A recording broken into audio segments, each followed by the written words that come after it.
Ladies and gents, welcome back. If you had plans to travel this summer, well, scratch that.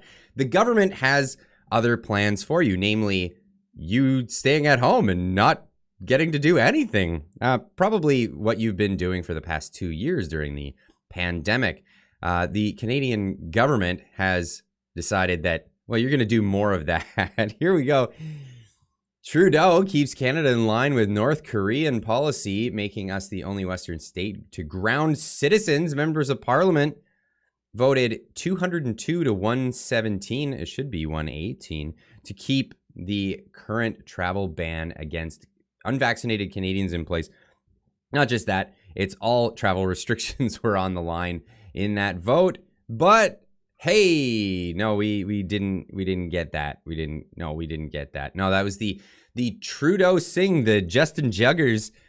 Well, let's not forget about the Bloc Québécois. They're on the hook for this too, because they voted in just in line with the Justin Juggers party, the Trudeau NDP party in Parliament to keep this going. So Quebecers, let's not forget that's how things went. Now, some fire coming on Pierre Poilievre because his vote seemed to not be counted. People were saying that on social media that he abstained from voting. He is saying that no, he was there for the vote. He was in Thunder Bay, I believe it was, at the time. So he voted with the system that is provided by the government for him to vote. The system had a technical problem and his vote didn't go through. This is a story from True North. I'm going to gloss over this, but I'll leave it in the description down below so you can read it after. But he actually asked for his vote to be counted afterwards, to which the Speaker of the House, the Speaker, put it to a vote where the Liberals voted that his vote not be counted, even if it didn't make a difference in there. They wanted to just stick it to him, make sure that his vote didn't counted, because it was what the vote was 202 to 117. It would have been 202 to 118. That would be the difference there. Now we have this story from the Countersignal. Conservatives proposed the motion to have the current travel ban against unvaccinated lifted. And again, like I said, it was all travel restrictions. Trudeau, Jagmeet Singh, and the travel minister, Omar Algebra, voted against the motion, as did virtually every Liberal, NDP, and let's not forget Bloc Québécois members, just getting in there, helping out those good people of Quebec. Conservatives all voted to lift the ban. So this is what makes this, and I put it out on social media. It's official now. It is very much official that it's not a scientific measure. It is very much a partisan political measure.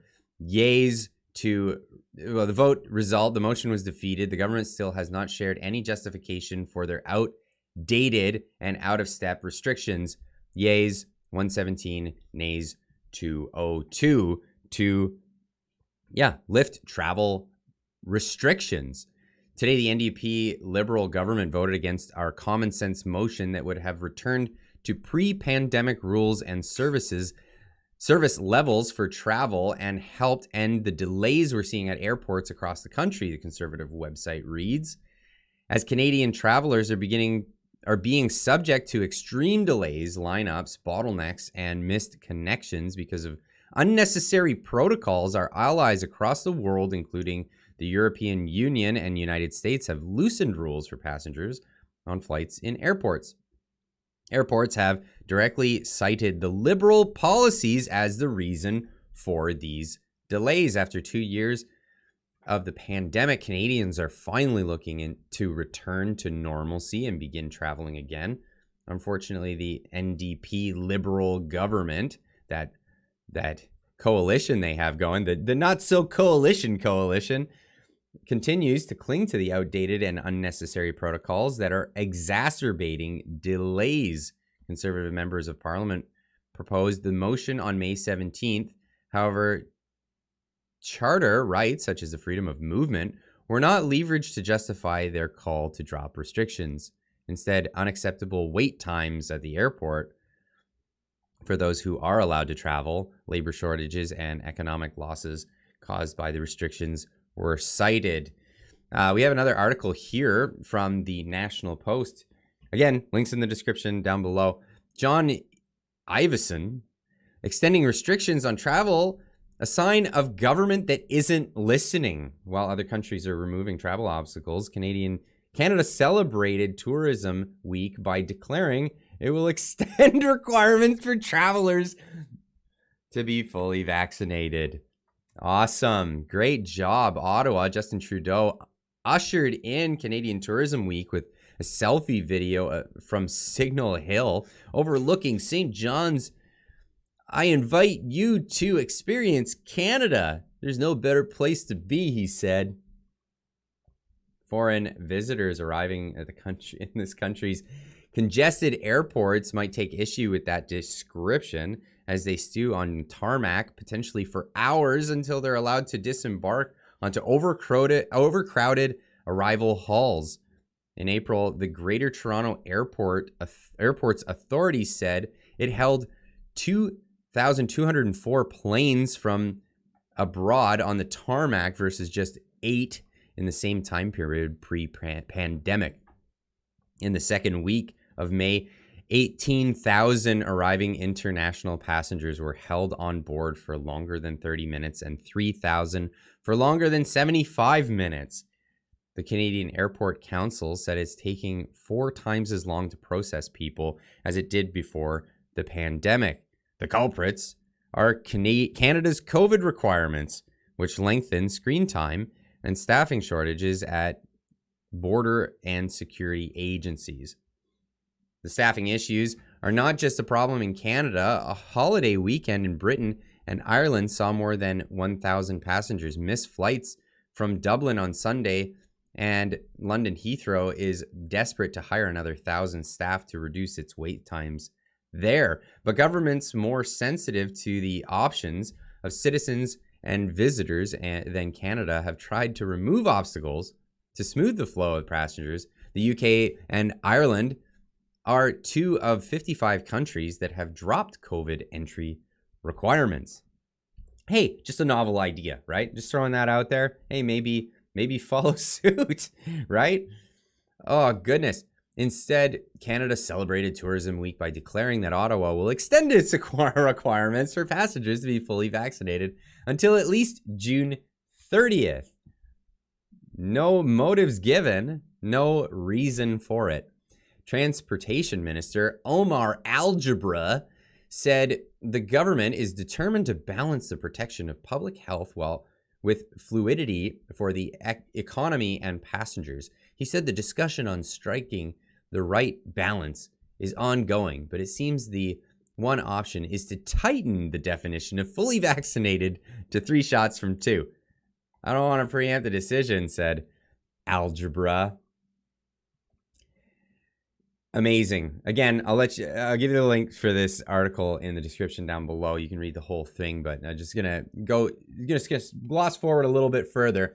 Wait times for immigration and passenger screenings have been drawn out by staffing shortages at Canada's Border Service Agency and the Canadian Air Transport Security Authority. CATSA has 7,400 screening officers before the pandemic and is down to 900 staff. Great. But if staffing levels are below pre-pandemic levels, so are passenger numbers.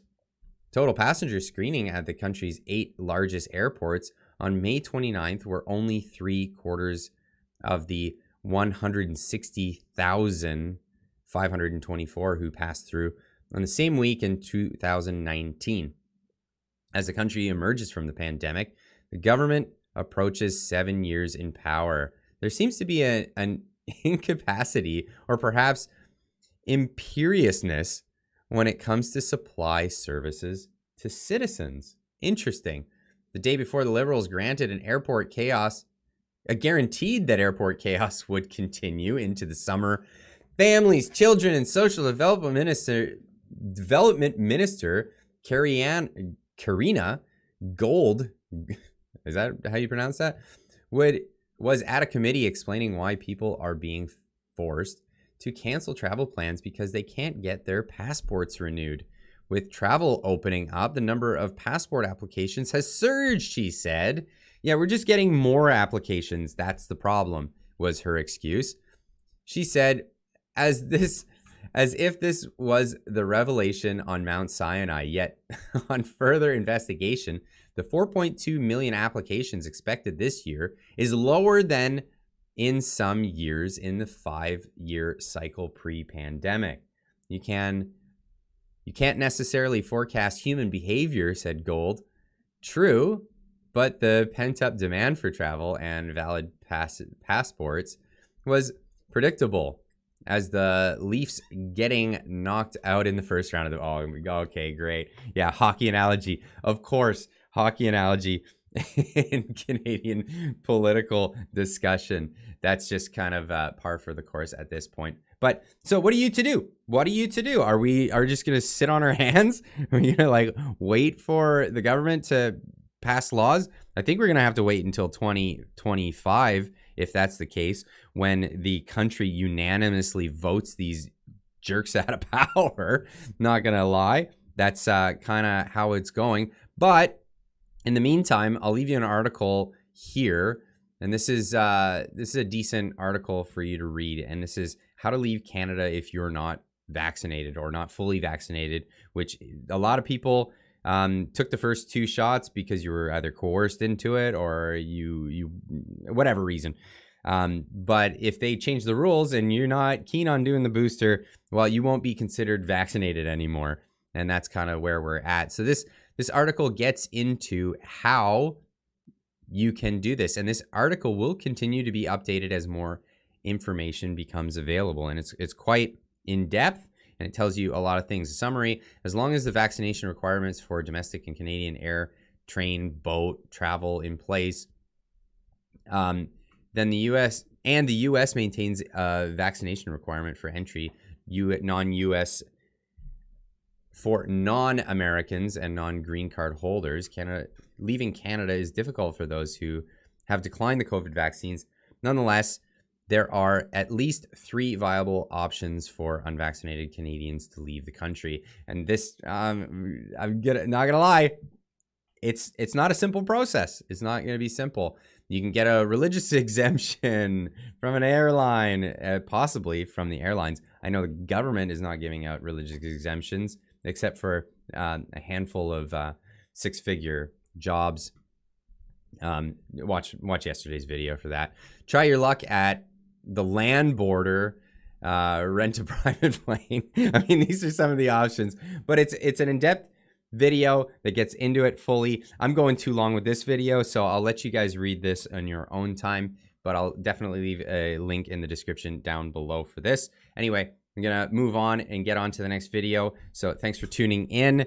Make sure you're subscribed to the channel, and always leave a comment in the comment section down below. Let's keep this conversation going. We'll see you in the next video. Keep on trucking.